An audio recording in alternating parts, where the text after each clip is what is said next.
Olha, eu não sou uma estudiosa do ramo, mas eu sou uma curiosa das reflexões dele e de como ele traz, né?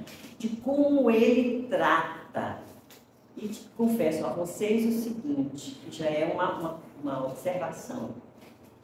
Se a gente exprimir de um ponto de vista teórico, né, conceitual, a gente vai ver que ele está falando de alienação. Eu sou uma curiosa, gosto, porque ele surpreende na narrativa. E a forma com que ele trata conceitos, processos, análises, né, da sociedade, do político, né, da relação de poder, ele traz recursos de imagem interdisciplinar. Por exemplo, um dos trabalhos dele que eu gosto muito, quando ele faz um gancho de uma obra e que parece que ele passa e sofre a crítica, aí o próximo livro ele já responde aquela crítica anterior. Por exemplo, a grande obra que lançou ele no mundo, né, acadêmico, ciências sociais, ou esse campo de filosofia, de ciência política, que faz dele um filósofo, um sociólogo, né, e mesmo um literato, né, ele faz uns ganchos. E o primeiro livro que eu tive acesso foi A Sociedade do Cansaço. Muito palatável e de onde você tira, numa outra narrativa, reflexões já postas. Por exemplo, a ideologia da competência.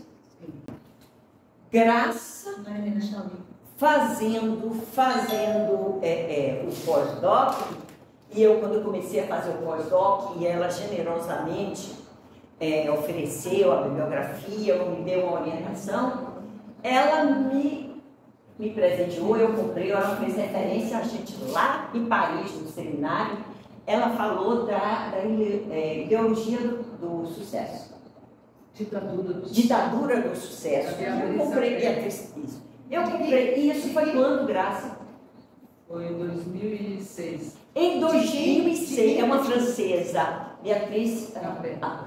Então, isso, em 2006, Graça Druck, fazendo pós-doc em Paris, eu estive no seminário onde eu encontrei Graça e ela já conversava, ela já me deu, quando eu disse qual o meu interesse, o que é que eu estava refletindo, como é que a discussão e as pesquisas que eu estava fazendo no início de 2003, 2004, sobre a ideologia da competência, né, como sendo estruturante do assédio moral, como um elemento ideológico, político do assédio moral, ela me deu essa referência. Eu comprei o livro e Han traz isso 20 anos depois.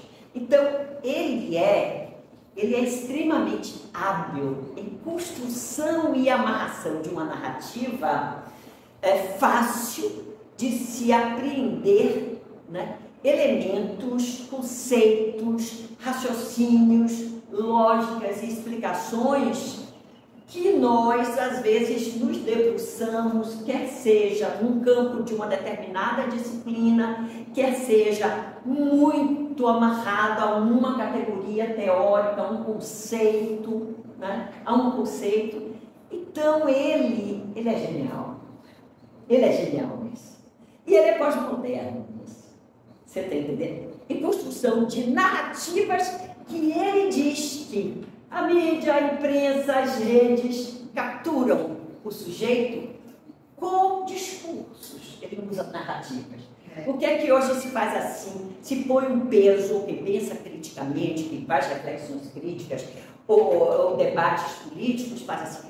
Olha, a narrativa, eu não gosto desse termo porque serve para tudo. Ele não usa narrativa, mas ele faz narrativa analítica, integrando conceitos, raciocínios que estão postos e que não são necessariamente novidade última, né?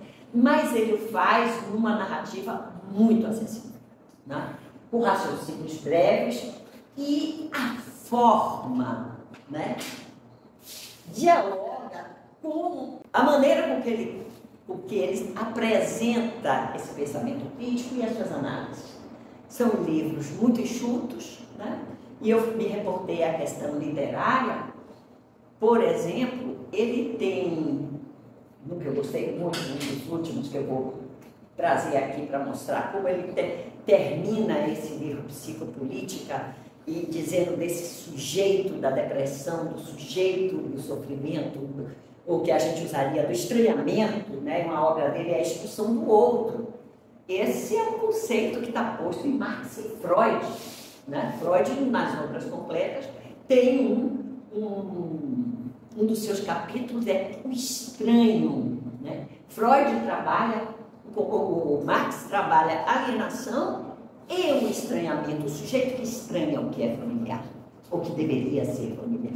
Então, ele atualiza num discurso, de forma discursiva, acessível, vamos dizer assim, de visualizar conceitos ou reflexões que a gente atribuía mais a campos específicos da psicanálise, do marxismo, da filosofia Foucaultiana. Então ele passeia numa linguagem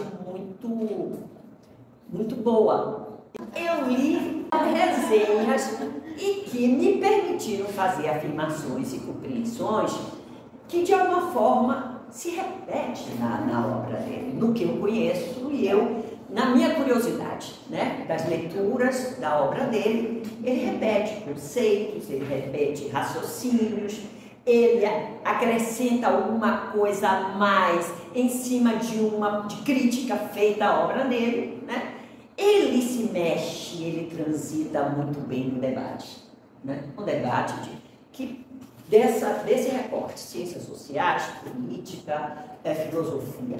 Por exemplo, a agonia de Eros. Como é que ele trabalha essa discussão que está no final da psicopolítica, da leitura que eu fiz de algumas resenhas dele, dessa frustração ou do enfrentamento dessa depressão ou desse estranhamento do outro, né? Desse sujeito na sua solidão, no seu desamparo, né? No contexto do neoliberalismo. Ele diz que seria a amizade a solução. A agonia de Eros, ele aprofunda e vai buscar um elemento simbólico e significante de amizade no amor, na figura de Eros.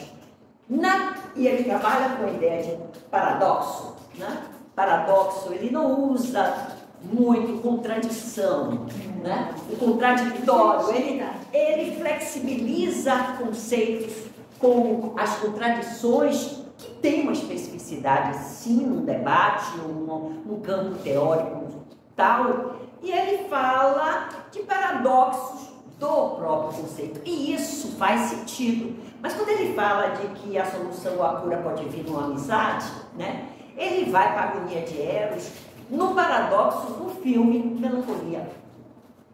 Então, o primeiro capítulo da agonia de Eros é exatamente a pulsão de morte existente, é a vitória da pulsão de morte no filme Melancolia.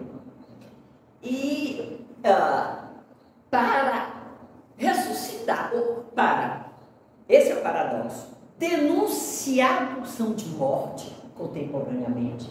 Então, a ideia de declínio e crise nele, eu acho que é mais complexa do que a gente botar como um binômio, né? Isso ele vai fazer, pelo que eu entendi, tomei como referência o que me pareceu boas resenhas da psicopolítica, conceito de liberdade. Liberdade que perpassa todo o pensamento do capitalismo, não é? Do liberalismo. Então ele pega esse conceito, ou esse campo que não é só conceitual, mas é existencial, e é psíquico em nós a ideia de liberdade, a saga humana por liberdade. Uma desses resenhistas, uma mulher, diz assim: muito tiro foi dado em nome da liberdade na história da humanidade. Né? Então, ele pega o conceito, né, e a questão da liberdade para trabalhar o paradoxo, porque se é crítico, maltrata, sequestra do sujeito humano na sua realização de sociabilidade, do coletivo, do comunitário, do solidário, e o deixa isolado, acreditando na potência da competência produtivista, pragmática do sujeito no capitalismo, né?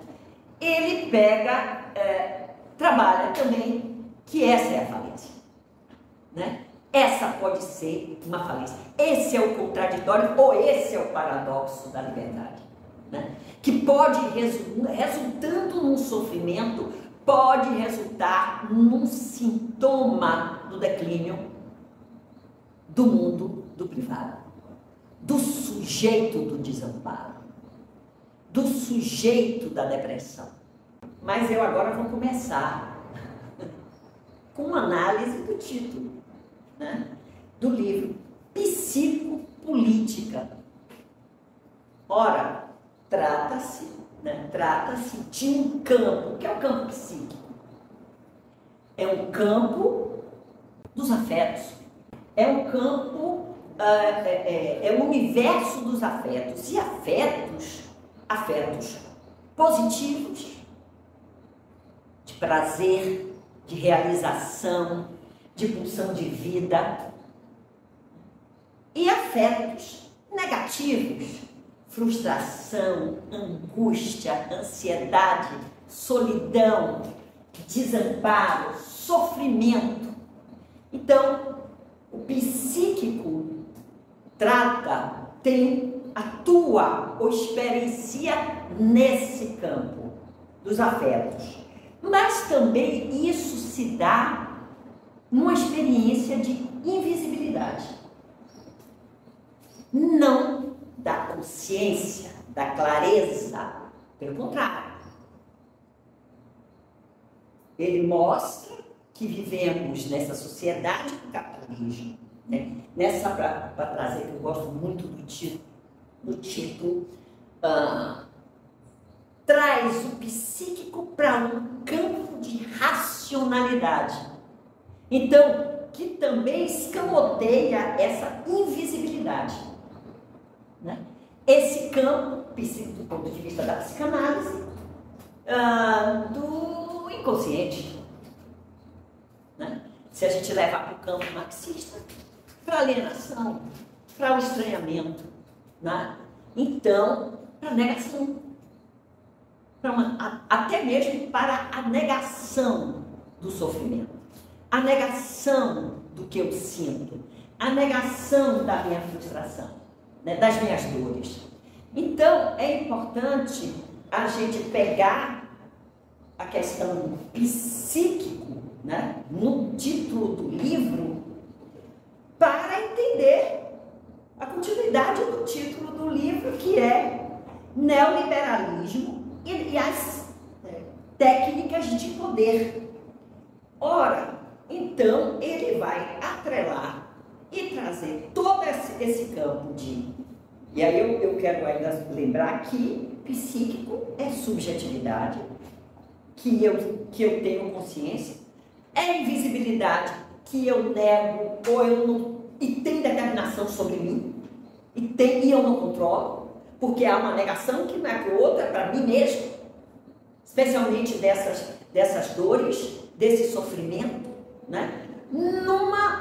Num campo fértil de que você será reconhecido pela sua capacidade de resistir.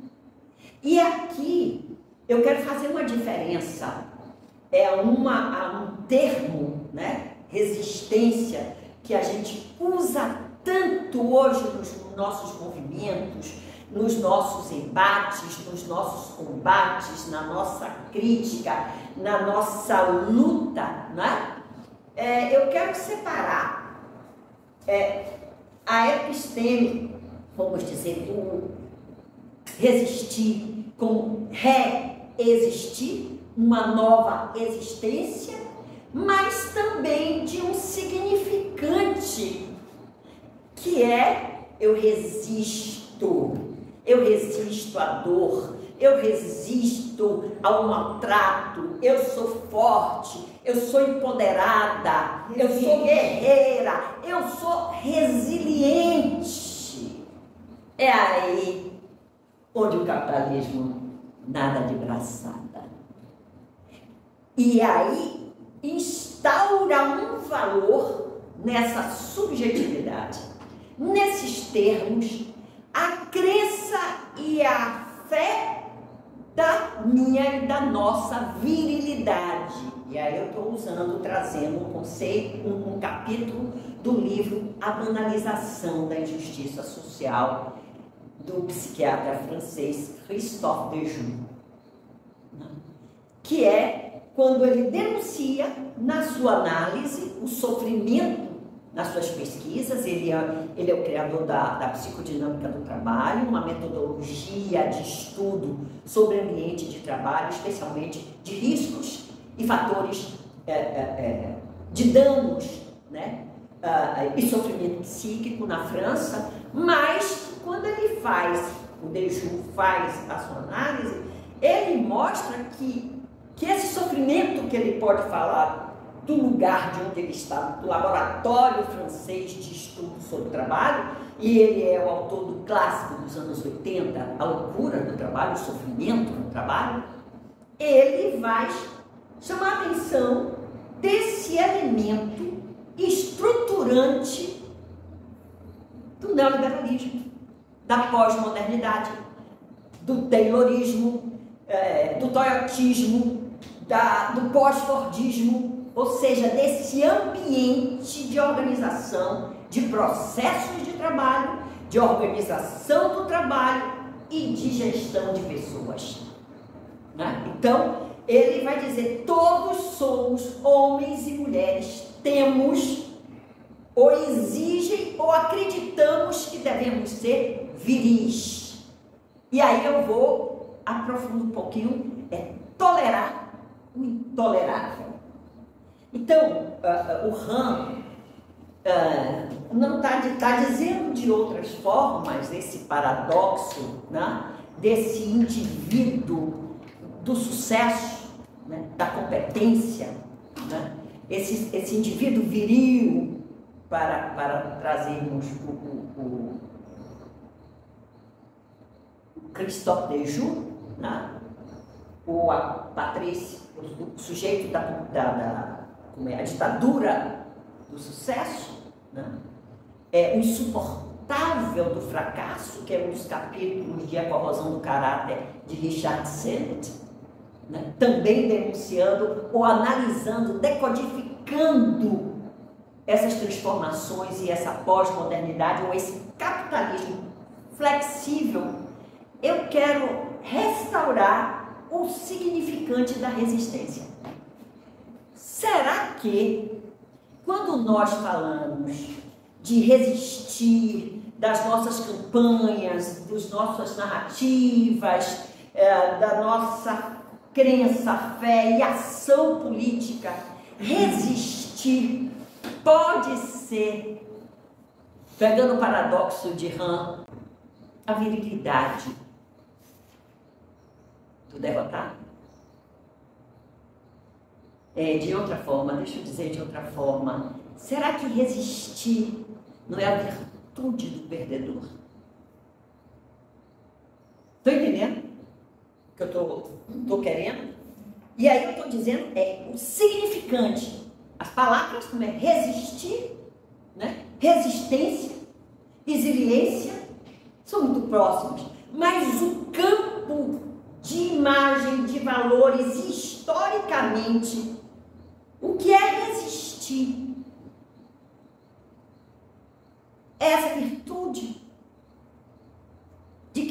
a mente tem perdido? Será que na atualidade a gente não tem que fazer uma reflexão, né? E eu acho que Han e que esses autores que eu trouxe aqui não estão chamando a atenção, podem ajudar a gente a pensar, né, a questão da resiliência, né? Será que isso não intervém, por exemplo, nos nossos movimentos feministas de orgulho, de que eu sou guerreira, né?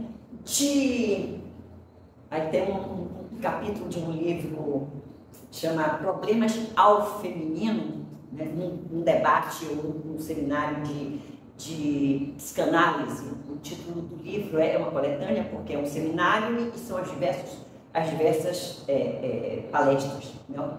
Chama Viril Masoquista. O sinal é um artigo escrito pela minha psicanalista, porque eu fiz psicanálise 5 anos e meio, às vezes 2 vezes ao dia. Então, esta virilidade, né, nossa, da existência e do construto dessa mulher guerreira, não tem que passar por uma reflexão da virtuosa, da altruísta, de quem tudo suporta e socialmente será reconhecida. Quanto mais Dona Rosa sofreu para criar aqueles filhos, mais a sociedade vai reconhecer. Eis uma grande mulher.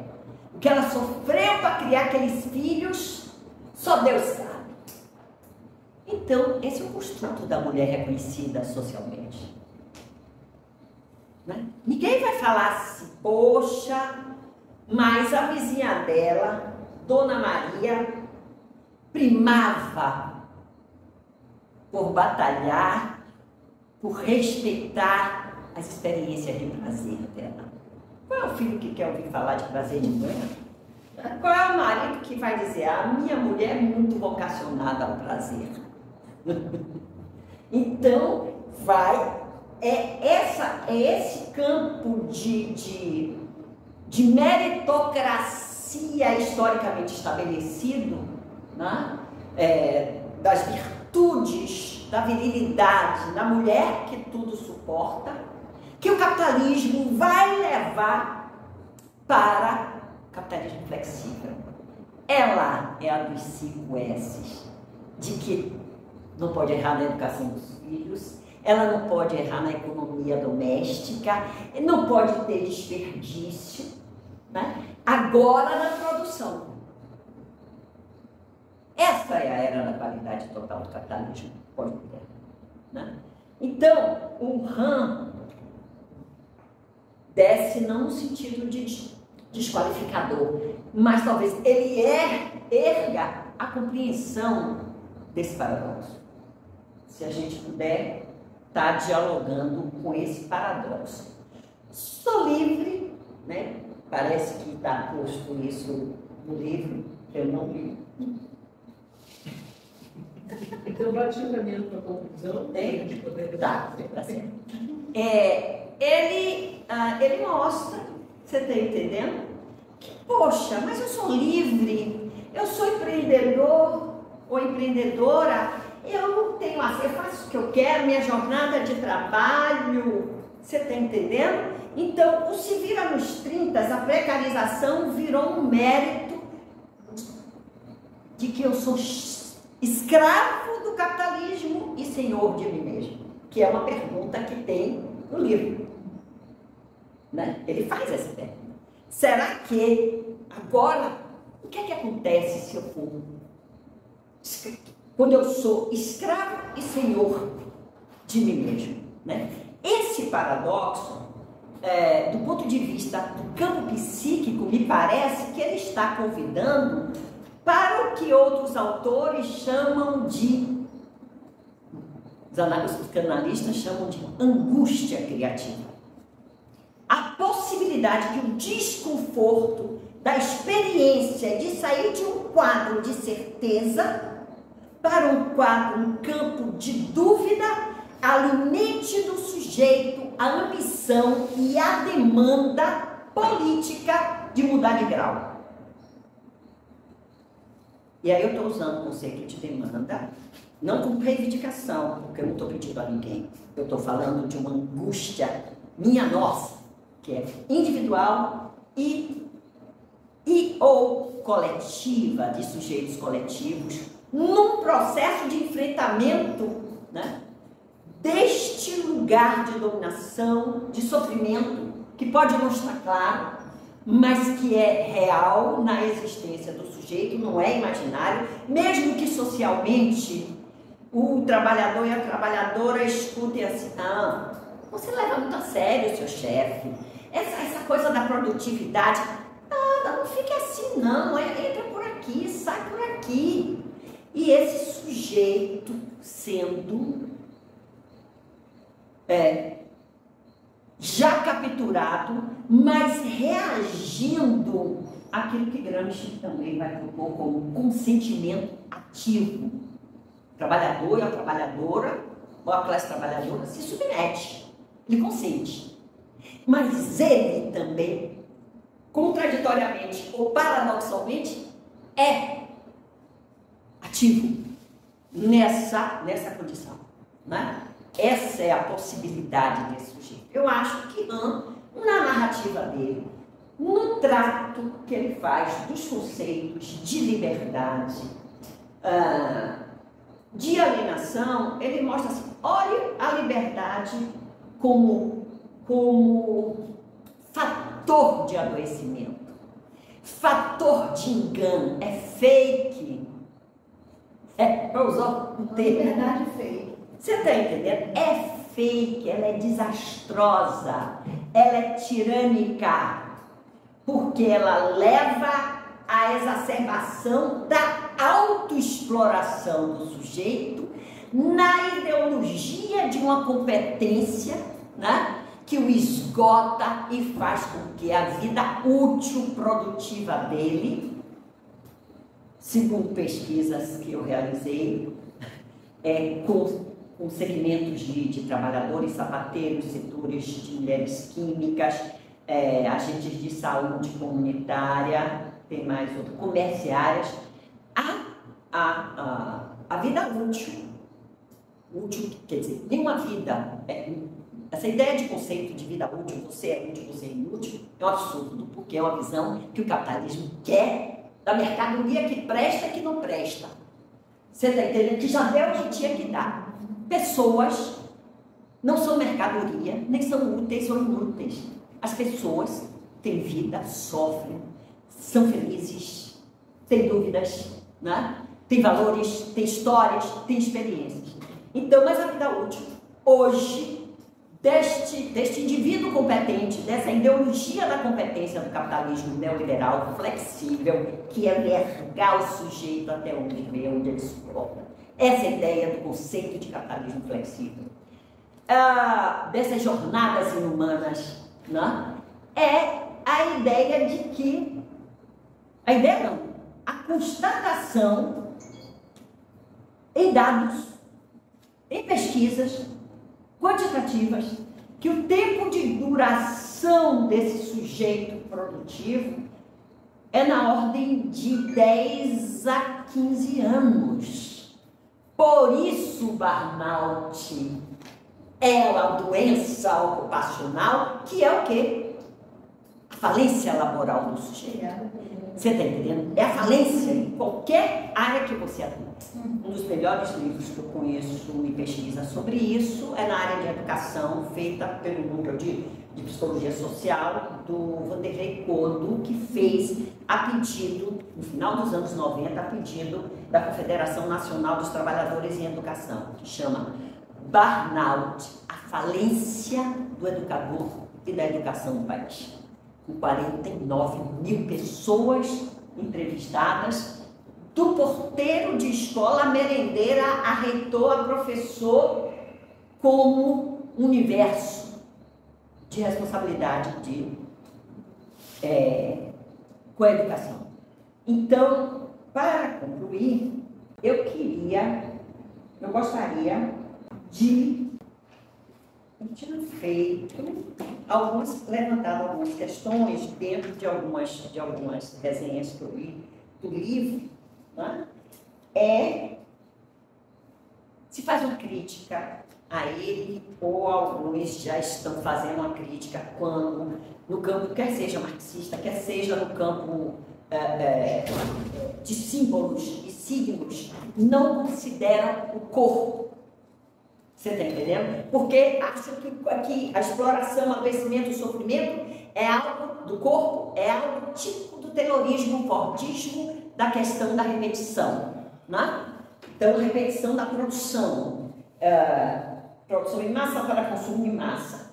E depois é o campo do prazer, e a gente tá muito claro que a pós-modernidade integra o sofrimento físico e psíquico. Então, há dano no corpo, porque inclusive um desses danos do sofrimento psíquico é o suicídio. A sua forma mais exacerbada de sofrimento psíquico, em cima da frustração, da solidão, do sujeito esgotado afetivamente, acreditando no universo de paraíso da positividade, que é um conceito caro a Han, né? Toda a obra ele trabalha com essa ideia ele não usa o conceito de paraíso na Terra, mas essa crença e essa fé, né, em construção de tipo ideal, que é uma categoria da sociologia weberiana, a busca de tipo ideal, que nada mais é elemento de construto das estruturas do capitalismo, né? Ele vai falar ele usa o conceito não de tipo ideal, mas de positividade, né? De positividade. É um conceito que perpassa também, pelo menos, as obras que eu li e as resenhas às quais eu tive acesso. Está entendendo? Então, mais uma crítica que se faz ao Han é que ele já tenta superar nesta obra, é que ele não considerava valor. Ele ia muito para o campo da filosofia, que é a base de sustentação, o elemento dele. Um pouco, e foi uma crítica que Christian Dunker fez a ele, de não trabalhar as categorias da psicanálise, ou dizendo que é muito cultural. Foi o primeiro debate que eu assisti da crítica à sociedade do cansaço, que tinha pouco corpo e que tinha pouco psiquismo. O corpo era o cansaço, o corpo era a obediência, o corpo era a quantidade de trabalho, né? O corpo era uma competência, mas não. Aí ele passa a trabalhar paradoxos, né? Eu acho que ele, na sua narrativa, em cada obra que eu tive acesso, eu sinto que ele vai respondendo, aprofundando, integrando nessa sua narrativa muito importante, atual, necessária, essencial, você está entendendo? E que não faz menor, no meu entendimento, a obra e a contribuição dele. Fico por aqui, se vocês quiserem, um trechinho bonitinho, só desse Agonia de Eros, que é a morte do amor, né? Que ele faz do capítulo em cima de uma resenha e análise do filme Melancolia. Hoje o amor, nos últimos tempos, tem se propalado o fim do amor. Hoje o amor estaria desaparecendo por causa da infinita liberdade de escolha, da multiplicidade de opções e da coerção da otimização. Ele abre esse Agonia de Eros com essa consideração. Eu deixei de considerar que é outra coisa que perpassa, que ele assume a crítica cada vez mais, e que os psicanalistas fizeram, é a ideia de racionalidade, a rational choice no campo da ciência política, da sociologia, da ação política das esquerdas, de buscar estruturas, né? De buscar nas estruturas e nas instituições seu foco de estudo, reflexão e ação. Aí vai uma crítica minha a essa abordagem, mas é uma crítica, vamos dizer assim, não é corretiva, mas é complementar, quando eu estou de bom humor e diante de autoridades. Você está entendendo? Eu digo que é complementar. Mas eu faço crítica, porque o sujeito instituinte é genérico. Não, a voz do sujeito instituinte, do humano, na sua dor, na sua intervenção, nas suas dúvidas, nas suas incertezas, são muito pouco considerados só quando ele se apresenta coletivamente. Né? Isso não é pouco, mas é algo que eu acho que merece, e eu acho que nós estamos tendo a oportunidade de trazer exatamente um campo de subjetividade, porque também subjetividade, mesmo carregado de dores públicas, de doença pública, chega em cada um de nós com a sua peculiaridade e intensidade.